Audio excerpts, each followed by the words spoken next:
Maayong buntag sa tanan. Salamat sa Ginoo sa matag usa nga ania diri.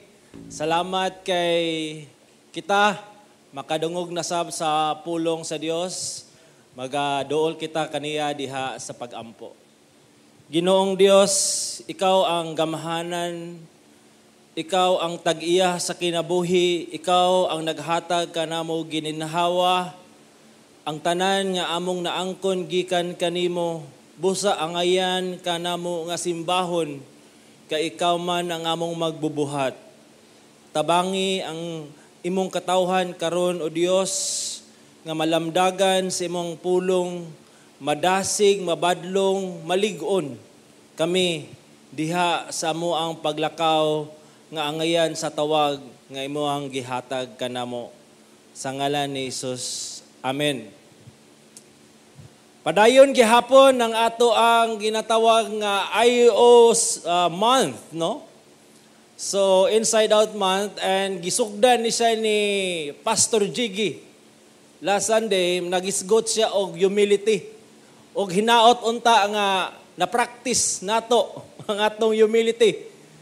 Karong si Manaha, no, ay tingali na mga pagsulay, no, nga inyuhang na eksperyensya o inyo yung na practice, atong na practice kini nga kinaiya. O karong Sunday nagisgot na pud ta og another, no, nga kinaiya nga tong giingon ni San Pablo nga maglakaw kita angayan sa tawag kanato, no. Kaya nga to ang theme manggod karon sa Ayo Sunday is the response of the chosen. Ninduta na nga title, no? Ang tubag sa mga pinili. Now, atong niaging adlaw na ay balita nga nahitabo gayod sa tibuok kalibutan, no, ang mga leaders na siya kay ang Queen sa England nga mao si Queen Elizabeth, ang atong lula. Kanang no, si Queen Elizabeth namatay ni panaw na siya sa edad nga 96. So usa siya ka pinakataas nga reigning monarch matud pan sa mga expert, no? 50 years sa iyang pag-reign as monarch. Og daghan sad nahimo, no? Daghan sad mga kinaiya nga pakita og kini siya professing Christian siya. Okay? Nga matod pa niya ang teaching gayo ni Jesus ug mo iyang guide sa kinabuhi. Og usa sa iyang mga quote, no, nga iyang gisulti mo ni. Ingon siya, "It has been women who have been breathed gentleness and care into the harsh progress of mankind." Ko tingali medyo bias siya, kay babae siya. O tingay siya mga panglantaw, nakita niya nga ang mga inahan, ang mga babae mo gyud ang nag-exercise og gentleness and care. Of course, no, kay sila man gyud ang amuma, sila mga anak, nagtudlo sa harsh and progress of mankind. I believe dili lang ang mga babae, no, ang gitawag nga mahimong gentle or mahimong maaghop, kundili gyud tanan, no, nga mga ginatawag nga katawhan. Pero kung ako yung siyang i-rephrase gamay, tingali ako, it has been Christians who have breathed gentleness and care into the harsh progress of mankind. Christian. Mo gini ang gipakita nga kinaiya or nga karakter even ni Jesus, mga apostles ang kaning ginatawag nga gentleness, kaaghop. Ato nang isgutan karon kay mo ni siya ang ikaduhang kinaiya. So, asa na ko dapit? Kaaghop dai. Wala ko gamay. So, gentleness, no? So karon muna siya ang ato ang isgutan So, ang tubag sa pagkamaaghop. So, murag lisod sa sabton sa Bisaya, pero actually, una-una lang na nga gentleness. Okay, Bisaya man ta karon. So, pagkamaaghop. Okay? Ingon sa Colosas 3, verse 12, ingon siya, ingon nga, kamo mga pinili sa Dios. Kamo mga niluwas sa Dios, kay ang mga pinili, niluwas man gina. No? Tinubos sa Dios. Gibayra na ang inyong mga sala ni Jesus dito sa cross sa Kalbaryo. Kamo iya na sa iyang gingharian. Kamo balaan og hinigugma. Matod pa, isulob ninyo ang pagka mabination, pagka maluluyon, pagka mapaubsanon, o kaaghop. So ang pagka maaghop, biste nga kinahanglan isulob sa tanang mga pinili. Tingali sa tuwa na doon natay favorite ng mga sinina sa balay. No, na pangbalay ginimo diha nga ganahan ginimong sulobon.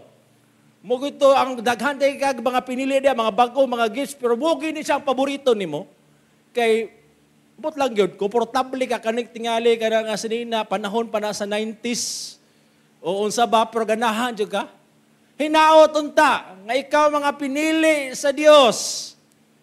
Ang imo ang paborito nga isulo pagawas ninyo sa inyong balay, pagawas nato sa tong balay ang pagkamaaghop. Ayaw gyud ni sa kalimti nga isulob.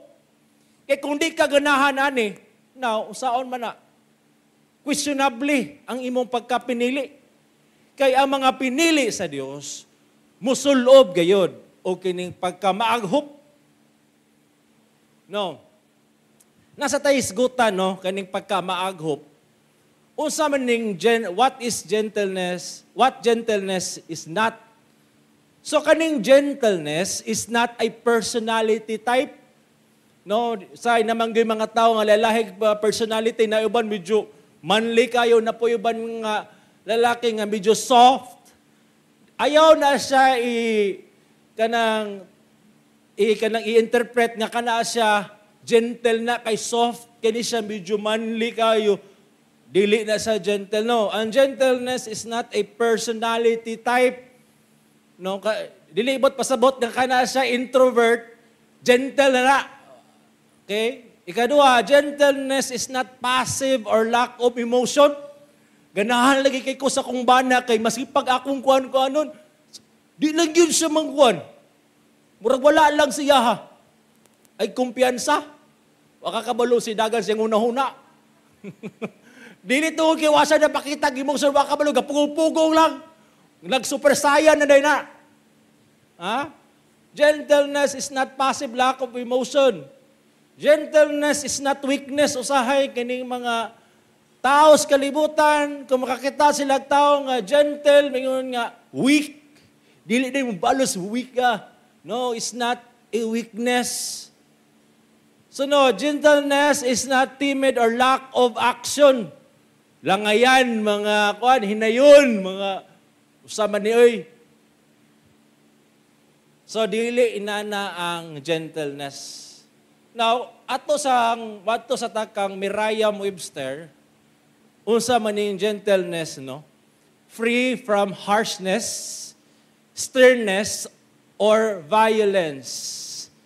So, ang mga gentle nga tao, dili harsh, dili stern, o dili violente. No?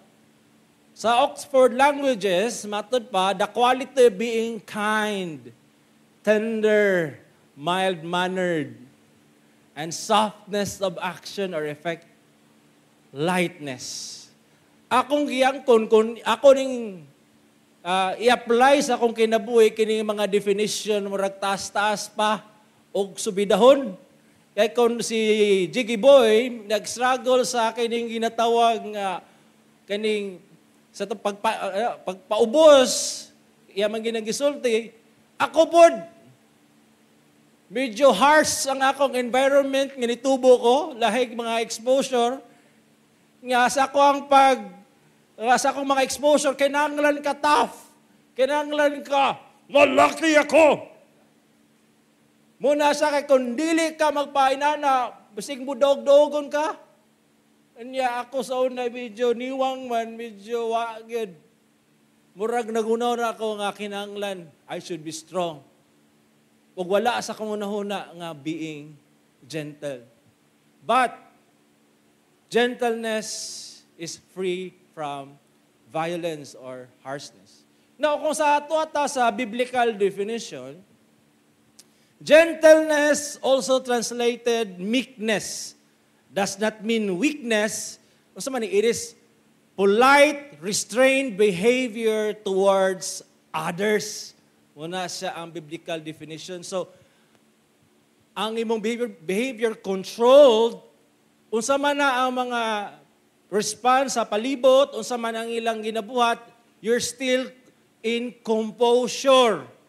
Kabalo pagyapon ka sa imong buhaton, you are in control of yourself. Okay? So mga young people kay ay umanta, so kung nang imong maestra or unsabay, di ba? Ang nasulti sa imuha, you're still composed. Yes, ma'am. Ayam ka.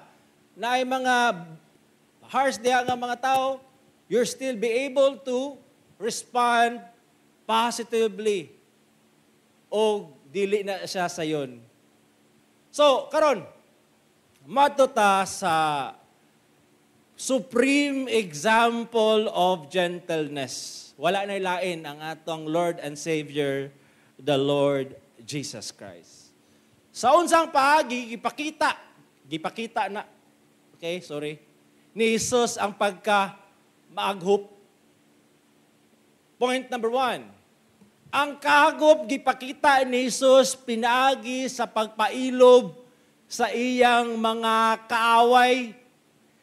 No, ang example ani is when Jesus Christ was arrested. Nasa sa Garden of Gethsemane, kauban niya yung mga disciple, unya kani si Judas nga nagtraidor sa iya, ha? Okay, first niya, di ba? Miduol kaniya, kay nagsabot siya sa mga pari nga katong tao nga akong halukan. Muto si Jesus og ang akong haluk mo'y Q nga inyo na siyang dakpon. Ang Judas nga kanang ginatawag nagtraidor, ni duol kang Isos. Si Isos, gipasagda niya si Judas, nagpahalok po siya. No? Wala niya giunsa si Judas.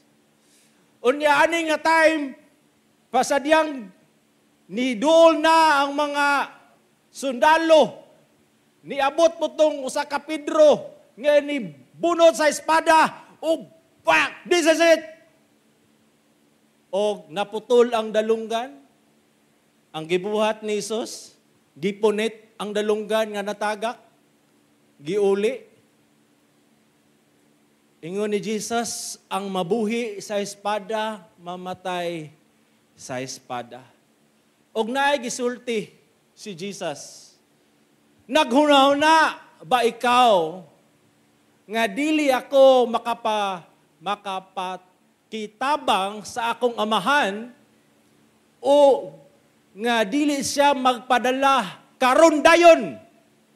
Usa lang nako kasulti karon dayon. Ang mga anghel nga labaw pa sa napulo kapanon.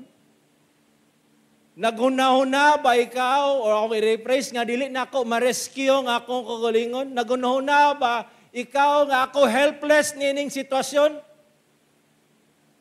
Jesus Christ has all the authority, the power. One command lang.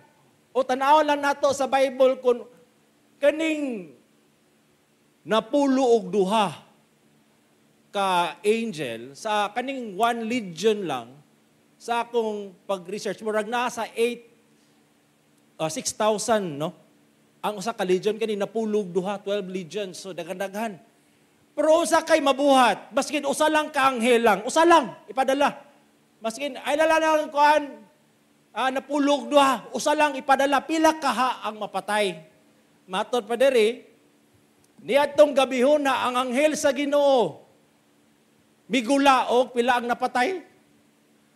Gipatay ang 85,000. Ay, 180,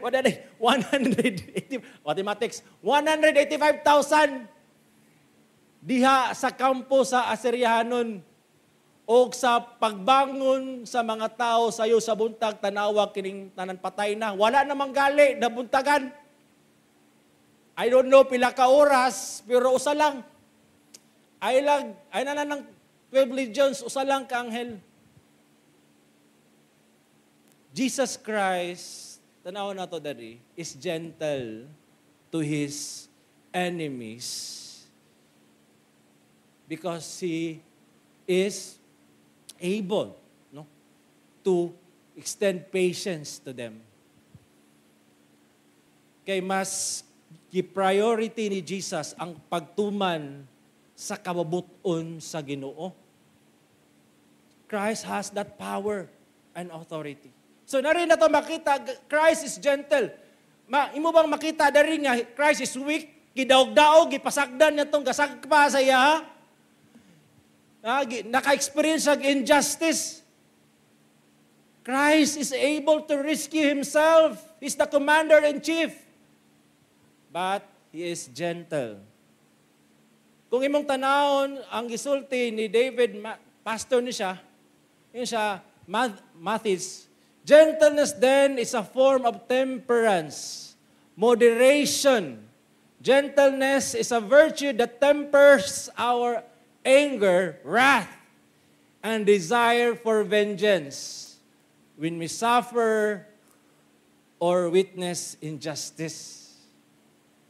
Linya ka sa usa ka kanang wala ba kanang ato kay giltiyo niya o sa grocery store. Kalit lang na nisingit. Unya, dadto nakapila na kakaoras. Unsa ba yung buhaton? Tuhay ka na rin! Linya! Or, Brad, pwede. Di ba? Gentleness ba? Although nakay right, nakay power, tingali mas imuang matod pa sa Facebook na akong katakala, akong general na. Laban pa. Yes, nakay mga connections. But you still compose and able to control your wrath and desire for vengeance. That is gentleness. Now, naay usa ka philosophical question nga ang mga philosophers nagtry og tubag. Ako ni siyang pong isulti sa inyo ha, kay namanggo niya ni kasara, kung ang Dios matarong, nganong naay dautan nga mahitabo sa mga matarong. Kung ang Ginoo maayo, nganong adunay dautan nga mahitabo sa mga maayo or mga matarong. Now, ato ni siyang i-qualify, unsa man ning ginatawag nga matarong. Unsa man ning matarong, kana bang nagbuhat og maayo? Kana bang kanang dili makabuak baso? Unsa man ning ginatawag nga matarong? Kay kung matarong ang inyong pasabot, ang atong pasabot is perfect, complete, walay sala. Now, kung naay mahitabo ana nga injustice kana, paan gina siya? Di gina siya sakto. Pero kung imong tanawon nga matarong nga kaning ginatawag sa tuang pangunahuna lang kay gahimog maayo, pero in totality siyang kinabuhi, in the core of his being, unsa man ang diagnosis sa Biblia. Aron nato na siya matubag, tubagon sa nato ni, aduna ba'y taong nga matarong? Aduna ba'y tao nga way sala? Aduna ba'y tao nga nakatuman gayud perfectly sa kasuguan sa Ginoo? Sumala sa nasulat, walay matarong bisan usa, walay usa nga nakasabot, walay bisan usa nga nangita sa Dios. Ang tanan mitipas og nangasayaw sa silang tanan, walay nagbuhat og maayo bisan usa. So ang Biblia, kung ato ang gi-recognize nga ang Bible is the supreme authority. Ingon sa pulong sa Dios nga way matarong nga tao, tanan makasasala, tanan dautan o walay bisan usa nga walay sala. So kung ang makasasala naka-eksperyensya o dili maayo sa kinabuhi, it's a natural thing ano man. Ang sala nagdala og tunglo. The wages of sin is death. So, kinahanglan nato balihon ang question. Kay usay manggod, I don't deserve this. I don't deserve all these trials, this pain in life. Iksoon. You don't deserve that if you are perfect, if you are completely good. But if you sin, then there is something that we need to accept in life.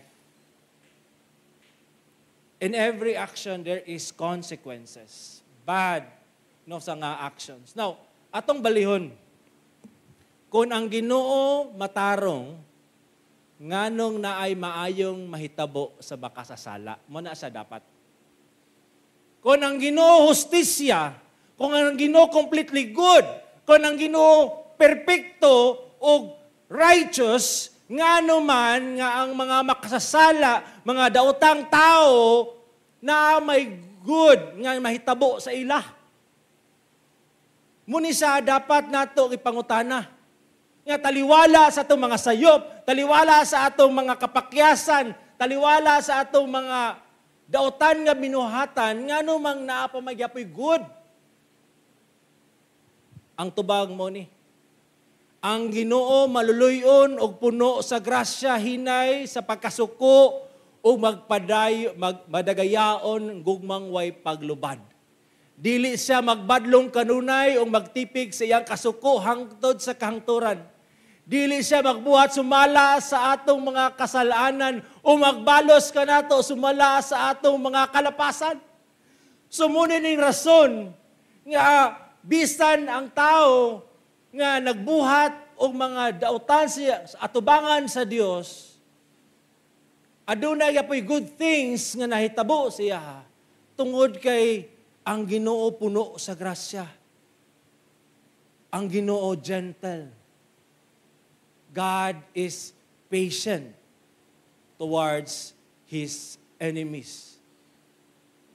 Unsa man di ay ang kanang gitawag rason, nganong ang Ginoo nagpakita man og gentleness sa makasasala nga supposedly tungod sa ato mga sala, anytime ta pwede niya kwaon, anytime ta niya pwede kabsan o ginhawa. Kay makasasala man ta, dautan man ta. Pero ngano man ang Ginoo is gentle. Because na siya, muni siya ingon sa Roma 3:12 kay ang context ani gisaysay ni Pablo nga ang kapungot sa Dios alang ni adtong mga ungodly o mga unrighteous. Gisaysay niya ang mga sala ani nga time si Pablo nagsaysay sa iyang gi-address niya sa iyang fellow Jews nga komportable kay sila nga murag dili sila makaangkon sa kapungot sa Ginoo tungod kay sila Hudiyo. Sila kaliwat ni Abraham mo din ingon ni Pablo, nagdahom ba ikaw o tao nga makaikyas ka sa hukom sa Dios? Ikaw nga naghukom sa mga nagbuhat sa maong mga butang nga imo usang mga gibuhat. Rhetorical question Nagsalig ba ikaw sa kadagaya sa iyang kaayo, sa iyang pagka-mainantuson? In other words, gentleness. O pagka mapailubon? Wala ba ikaw masayod nga ang kaayo sa Dios alang man sa pagdala kanimo ngadto sa paghinulsol? Di ba? So kani di ay mga maayong butang nga atong natagamtaman sa kinabuhi. Mga grasya, mga blessing nga resulta sa common grace sa Dios, dapat unta nga ma-realize nato nga kini sa buhaton kanato sa paghinulsol, sa pagbiya sa sala o pagtuo kang Ginoong Hesukristo. Pero ang mga tao naanad na sa grasya sa Dios. Naanad na sa iyang pagkamaayo ug busa murag every time sila nga makabuhat og dautan ay kabalaka ugma napay grasya, dili mahurot. Sultihan tika. Ang kaagop sa Dios sa makasala o sa kabuhat sa iyang common nga grasya, common grace. Apan ang makasala walay katungod nini. Ang pasabot ana is dili ka entitled sa grasya o kaluoy sa Ginoo. We don't deserve that. Kung magunahuna ka nga you deserve God's gentleness, mercy, you don't deserve it.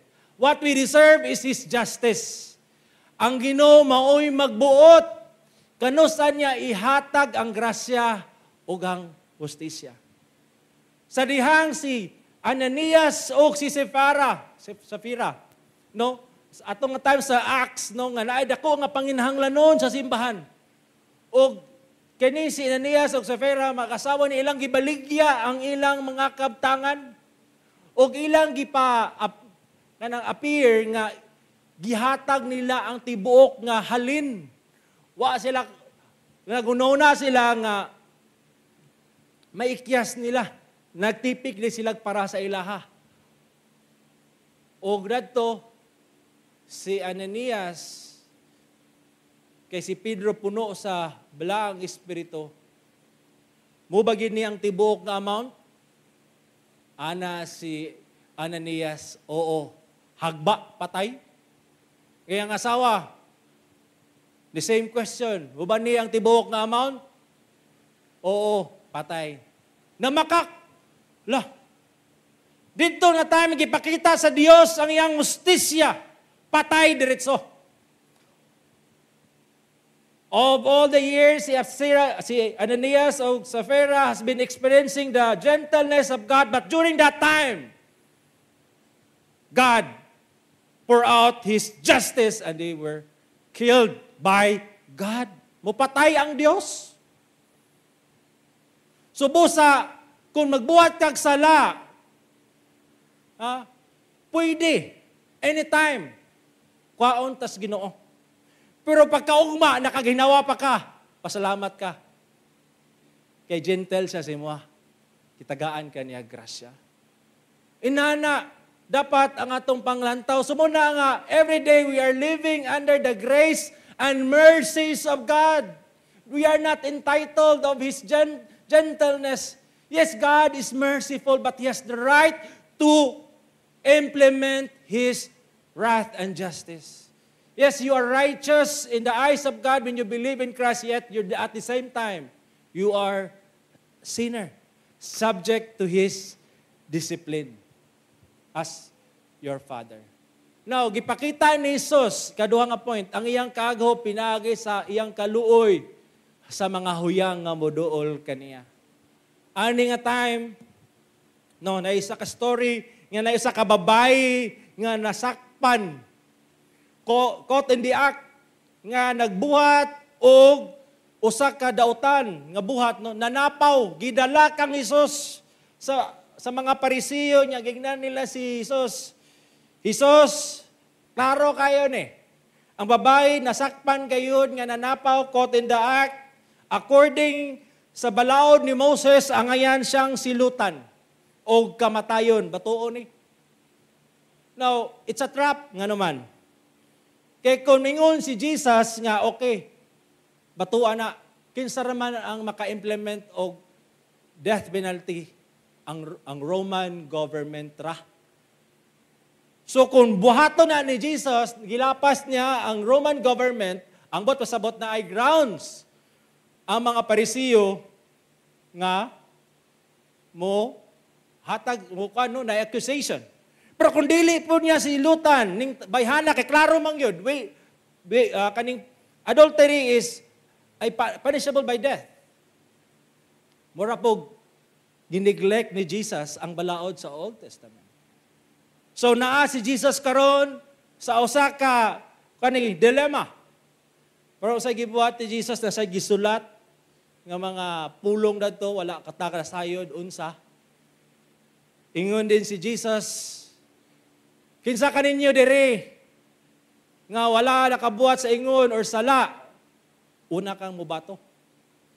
Hinahinay nang wala ang mga nag-akyusar sa babae. Og muning ingon ni Jesus, mituyad si Jesus ug mingon kaniya, babae, hain man sila. Wala ba'y mihukom kanimo? Wala ba'y mihukom kanimo og silot siya mitubag? Wala, Ginoo. Og si Jesus mingon, dili usab ako maghukom kanimo. Lakaw og ayaw na pagpakasala. Inana ang gentleness sa Ginoo, no? Sa dihang miduol nagpaubos, Christ extends His gentleness and mercy. And then ay warning pa gyud, grabe ka gentle ang Ginoo. Lakaw og ay na pagpakasala. Muning rason kung ikaw napasaylo na, ikaw nakatagamtam sa gentleness sa Ginoo sa iyang grasya, ang respond nato dapat magkinabuhi o maglakaw nga dili na magkinabuhi sa pagpakasala. Ingon ni Jesus sa Matthew 11:28-30, duol kamo kanako, kamong tanan nga nagbudlay o nabugatan o papahulayon ko kamo. Pasada ninyo akong yugo o pagtuon kamo gikan kanako ay ako maaghop, gentle. Sa kasing-kasing o makakaplag kamo o pahulay alang sa inyong mga kalag. Sayon ang akong yugo, ugaan ang akong palasanon. Grabe ka gentle, no? Duol. Invite sa duol. Daghan kayo attributes nga pwede i-advertise ni Jesus sa iyang kagalingon, pero sa kadaghan pa yun, ang iyang napili, gentle ko. Come, I am gentle. No? And humble in heart. Ikaw nga makasala, I will restore you. I will save you. I will give you rest. Come. I will bind up your wounds. Muni siya ang kinaiya sa usa ka shepherd. Kung mawala iyang pangitaon, kung masamaran iyang tambalan, come. Duol. Nabugatan ka sa sala. Di mo kaya. Come. Kaya siya, sayon ra ang akong yugo. Ayaw mo kaya itong pagunahuna nga bugat, nga mahimong Kristohano, no. Sayon ra ni. Sayon ra. Ugaan pag yun. I am gentle to you. Kana ba? Nga perspective. So ikaw karon nga nituo. Ikaw karon nga nisalig. Have you experienced this? Rest in Christ. Nindot ang mahimong Kristohano. Kagawasan ito. Kagawasan nyo sala. Kagawasan sa kangit-ngit mo to sa ano na imong sayon. Ang kabugat sa sala, wala na. Munang gaan na, lami na mo serbisyo, lami na mo atog simbahan, magwara-wara. Oh? Wara-wara, o isayaw-sayaw. Wala nang kabugaton. Tinuod ba na si mong kinabuhi o basin wala pa ka nakaduol kang Jesus? Now, again, let me remind you, diha kaniya nagpuyo sa linawas ang tibuok nga pagka-Diyos. Remember, yes, Christ is 100% human. Christ is also 100% God. When Christ is here in the flesh, you have also seen God in the flesh. Okay? O, grabe nga gahong ba? Ang iyang omniscient, ang iyang pakagamhanan, o ang iyang authority naa kaniya. Okay? And then, unsay panglantaw ni sa Ginoo kanato? Unsay iyang panglantaw kanato? Matod pa ni King David, no? Siya usa ka daghan na kasag accomplishments sa kinabuhi, daghan na kasag achievements na napili niya si Goliath, taguban pa.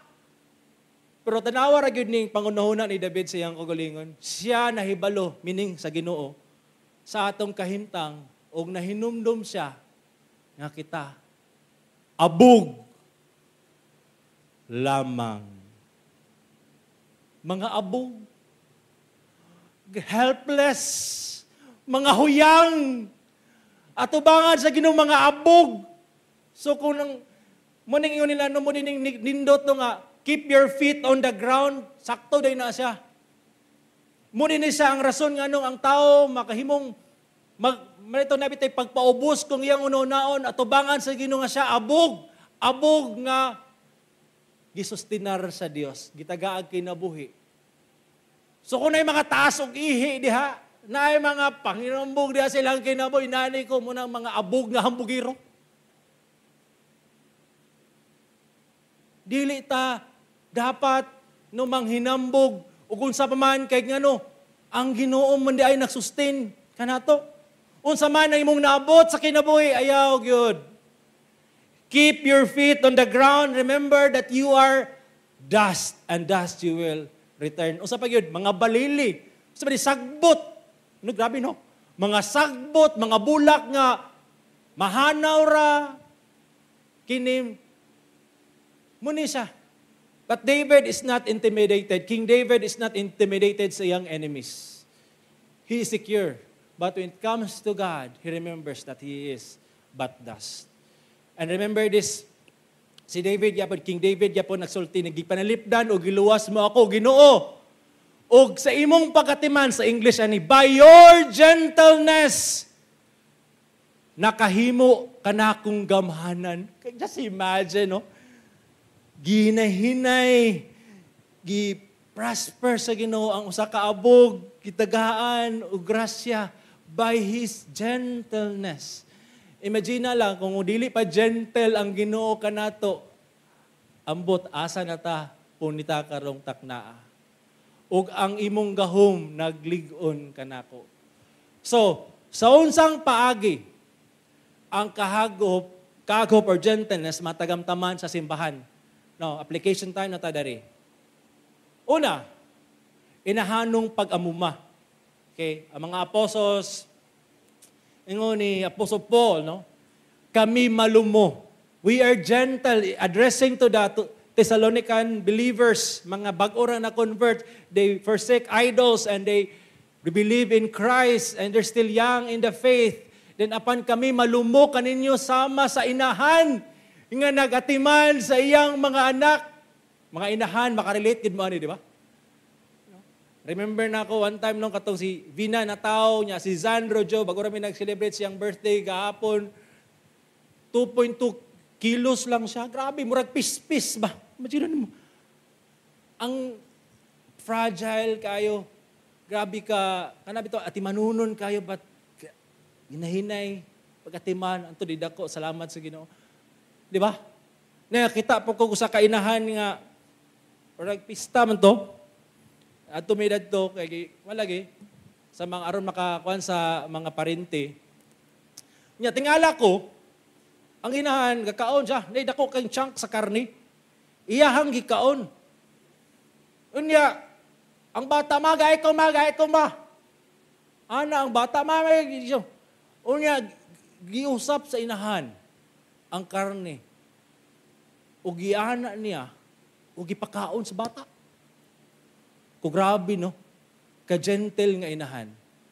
Although, panglantaw na to, sama na, di mo na siya, asa man ang hygiene, anak. Pero, wala, usap na. Gigrind na. Di matukan ang bata. Grabe ka-gentle nga inahan. I salute you, inahan. No? Grabe ba? Dako nga karne, gika sa baba, gipakaon sa bata, kay humok na, lipay kay bata, wala gyud siya. Grabe ka-happy ang bata yun. As in, super. What kind of gentleness is that? Pag-amping sa inahan.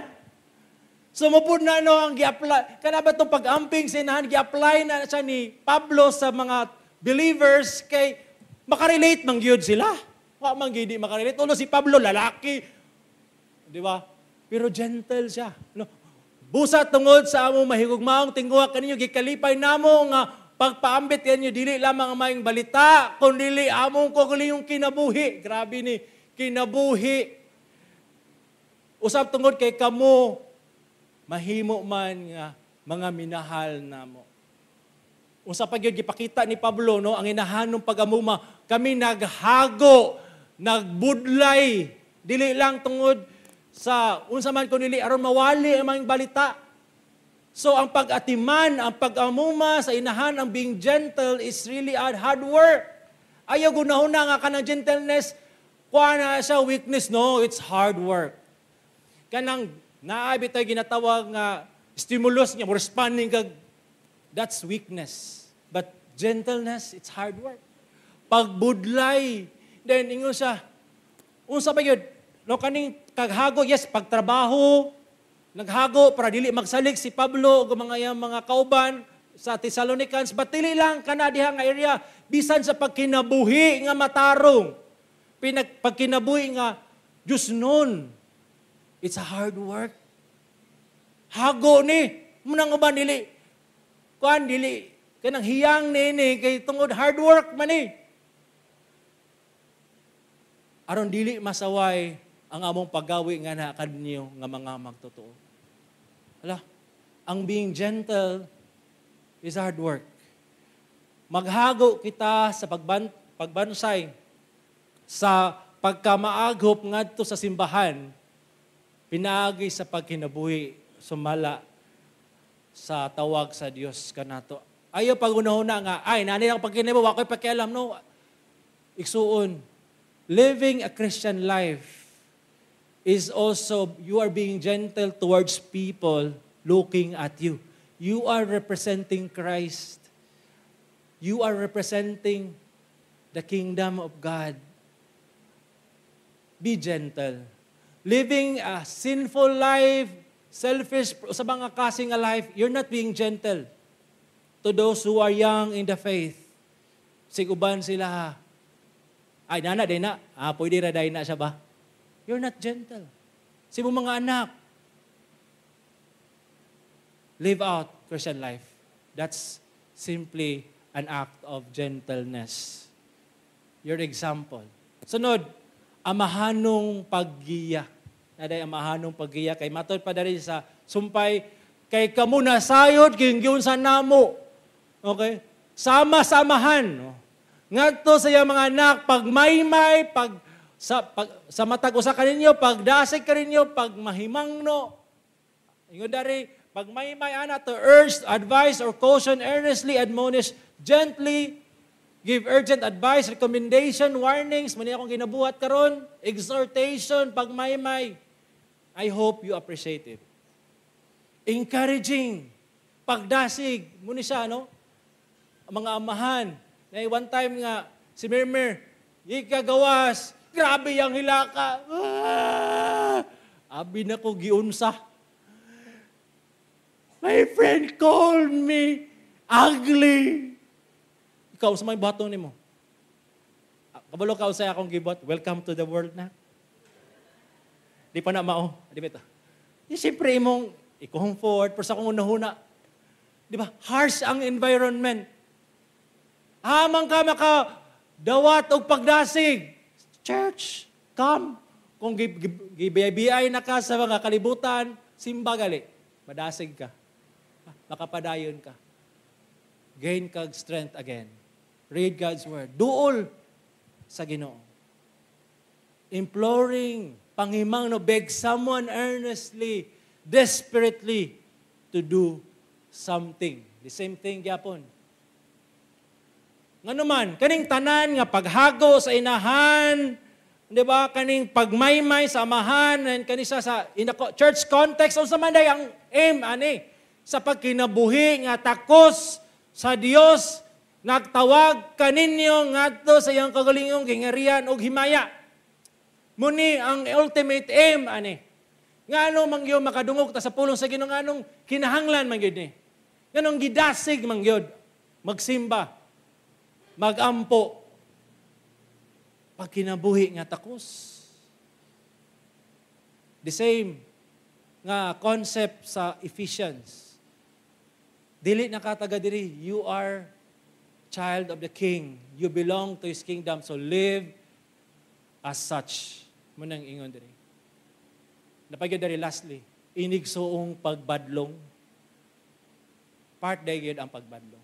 Ingon dari sa Galatians 6:1, mga igsuon kung usa ka tawo may miligas ni simang nawalas passing ngadto sa kalapasan. Kamong mga espirituhanon kinahanglan mo pauli kaniya uban sa espiritu sa unsa? Gentleness. Kalumo. Ayaw lioga diretso. Pagmatngon sa imong kaugalingon bisan og matintal ka usab. Usab man ni pag-apply, Jesus Christ applies this. Matthew 18:15-17 video.